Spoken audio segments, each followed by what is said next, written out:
दोस्तों, चलिए आज इस वीडियो में एक धोबी की कहानी सुनाने जा रहे हैं। एक गरीब धोबी था और प्रतिदिन वो जंगल में लकड़ी काट कर गाड़ कर और मार्केट में बेचता था और अपना पेटा भाता रोजी रोटी चलाता था।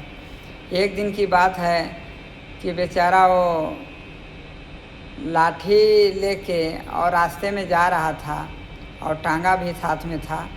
तो देखा कि एक झाड़ी में आग लगा हुआ है और उस झाड़ी में बहुत विषैला सांप जल रहा है, जलने लायक था, जलने वाला था। तो वो बेचारा लाठी के सहारे वो सांप को बचा दिया। तो बचाने के बाद वो सर्प खुश होकर बोला कि हे मानव, तुम हमको प्राण बचाया है, तुम कुछ आशीर्वाद मांगो। तो आशीर्वाद सर्प बोला कि हम क्या से तुम आपसे क्या मैं आशीर्वाद मांगूँ, आप विषैला सर्प हैं, आप क्या आशीर्वाद हमको दीजिएगा। आप जाइए, अपना मेरा का धर्म था बचाना, बचा दिया, आप अपना जगह पर जाइए। फिर भी वो सर्प अपना मन से बोला कि ठीक है, मैं अपना मन से एक आशीर्वाद देता हूँ तुमको कि तुम पक्षी और जानवर का बोली जो है से तुम पहचानने का मैं तुम्हें शक्ति प्रदान करता हूँ। और बोला कि एक चीज़ और है, ये जो राज है ना बात, वो जिस दिन जिससे तुम कह दिया उसी दिन तुम ख़त्म हो जाएगा, मतलब मर जाएगा। इसलिए ये राज किसी को बताना मत, ये कहानी कि हमारे साथ ऐसा ऐसा हुआ था। तो बेचारा वहाँ से चला गया। जाने के बाद एक आम के बगीचा था, वहाँ बैठा था। गर्मी का दिन था, धूप प्यास में वो बैठा हुआ था पेड़ के नीचे।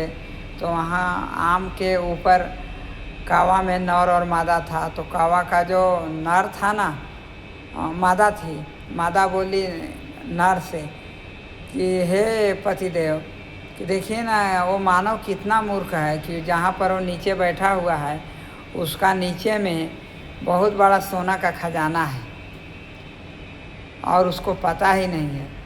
तो नर बोला कौवा कि अरे मूर्ख तो तुम है, वो मानव को क्या पता है बेचारा का कि नीचे में सोना है कि चांदी है कि क्या चीज़ है, उसको कुछ पता नहीं है। तो बोला कि हम लोग को यदि पता भी है तो हम लोग क्या कर सकते हैं। और वो बात सारा वो जो धोबी था वो सुन लिया। और सुनने के बाद वो बोली पहचानने का शक्ति था, वो बोली पहचान लिया और समझ गया। समझने के बाद तुरंत वो दो ही दोपहरिया में गया और सबल कुदारी लाया, उगाढ़ा खाना। तो देखा कि गगरा में सोना भरा हुआ है। वो सोना घर पर ले गया और धोबी धीरे धीरे बहुत बड़ा राजा का रूप ले लिया और बीवी को बहुत सारा सोना का गहना भी बना दिया। जब सोना फ्री में मिला तो गहना बना ही देगा, गहना बना दिया, मर मकान बनाया और अच्छा से रहने लगा। रहने के बाद एक दिन की बात है, उसका ससुराल से न्योता आया। ससुराल से न्योता आने के बाद उसका पति बोला धोबी कि देखो, न्योता पर जाना है, ज़्यादा तुम श्रृंगार पटार वाला सामान लेके मत जाना, काहे कि भुला जाएगा, चोरी हो जाएगा, ये है वो है। जो थोड़ा बहुत प्रतिदिन पहनती है वही लेके जाना, ये सब ज़्यादा मत ले जाना। बीवी बोली कि ठीक है। जब समय आया तो धोबी जो गया से एक घोड़ा और एक घोड़ी तय किया भाड़े पर जाने के लिए। तो आने तय हुआ और सब अपना अपना सामान लोड किया। धोबी जो था अपना सामान लोड किया घोड़ा पर, और धोबी जो थी वो अपना घोड़ी पर लोड किया। लोड करने के बाद जब आगे धोबी घोड़ा जा रहा था और घोड़ी पीछे से था, पट सा घोड़ी आगे हो गया घोड़ी। फिर कुछ दूर जाने के बाद घोड़ा आगे हो गया। तो घोड़ा बोला कि का चलो ना आगे, कितना तेज़ चलती है। तो घोड़ी क्या बोलती है कि अरे हम क्या, हमसे तुम बाजी लगाता कि हमारे ऊपर इतने वो ज्वेलर वो लाद दिए हैं, हमारे ऊपर भार है सोना चांदी का, अपना जवाहर जितना भी रानी है वो सब ले लिया है, इसके चलते मेरे ऊपर ज़्यादा लोड हो गया है। इसी पर वो धोबी हंस दिया हंस दिया इसलिए कि औरत को कितनों समझाइए लेकिन वो अपना आचरण नहीं छोड़ सकता है, आदत नहीं छोड़ेगा। उसको मैं माना किया था फिर भी वो अपना सब ज्वेलर ले लिया है।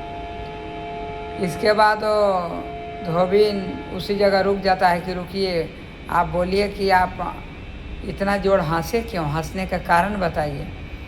तो अब वहाँ धोबी फंस जाता है। हंसने का कारण यदि बताता तो शुरू से उसको बताना पड़ता कि हमारे अंदर पक्षी का और जानवर का पहचानने का शक्ति है। तो बेचारा वो टार दिया, बोला कि रास्ता में क्या बताएं जाऊँ, चलो ससुराल में बता दूँगा। ससुराल में गया तो जगह जगह पर उस ससुराल में रांगा लगाने लगी वो उसका पत्नी। वो बोली कि ये हमारा हंसने का कारण बताइए। उस दिन बताया नहीं, बताने के लिए बोले थे। तो बोला कि ऐसी टारते टारते वो टार दिया, बोला कि चलो घर पर बताएंगे। जब वहाँ से किसी तरह से घर पर आया तो घर पर आने के बाद बेचारा वो टेंशन में रहने लगा। बोला कि बीवी जिद लगाई है पहचानने के लिए, बताने के लिए, और हंसने का कारण यदि हम बताते हैं तो पूरा कहानी बताना पड़ेगा, मैं क्या करूं। इसलिए वो डेली वो औरत तंग करती थी। खाना खाने के पहले वो बोलती थी कि पहले हंसने का कारण बताइए, उसके बाद मैं खाना दूंगी। बात बात में मतलब वो पूछती थी। एक दिन धोबी जो है से चिड़चिड़ा के बोली कि ये काम करो कि आज भर खाना दे दो और कल सवेरे उठ के तस्मई बनाना दूध का, और तस्मई खा के तो तुमको हम बताएंगे वो कि क्या राज है और किस लिए मैं हंसा था। तब वो धोबी ने क्या किया, दूसरा दिन चटपट दूध ला के और तस्मई बना दिया। और वो धोबी जो है से तस्मई तो खाया नहीं, उसके पास एक कुत्ता था, एक मुर्गा था। कुत्ता और मुर्गा को दे दिया उसको थाली में खाने के लिए। तो मुर्गा खा रहा है और कुत्ता नहीं खा रहा है। तो मुर्गा बोला कि क्यों नहीं खा रहा है, तो कुत्ता बोला कि क्या खाऊं, आज राजा तस्मई बनाए हैं मालिक हमारा, और वो हम लोग के खिला रहे हैं, अपने खा नहीं रहे हैं, और वो आज मरने वाले हैं। यदि राज वो बता देंगे तो मर ही जाएंगे कि वो, इसीलिए वो आज हम लोग के खिला पिला दे रहे हैं। तो मुर्गा बोल रहा है कि तुम्हारा मालिक एक नंबर बुर्बक है, बहुत ज़्यादा, समझे कि नहीं, बुर्बक और मूर्ख है। हम एक मुर्गा है कि कितना मुर्गी को संभाल के रखते हैं, और तुम्हारा एक जो मालिक है एक औरत को नहीं संभाल के रख पा रहा है, समझे कि नहीं।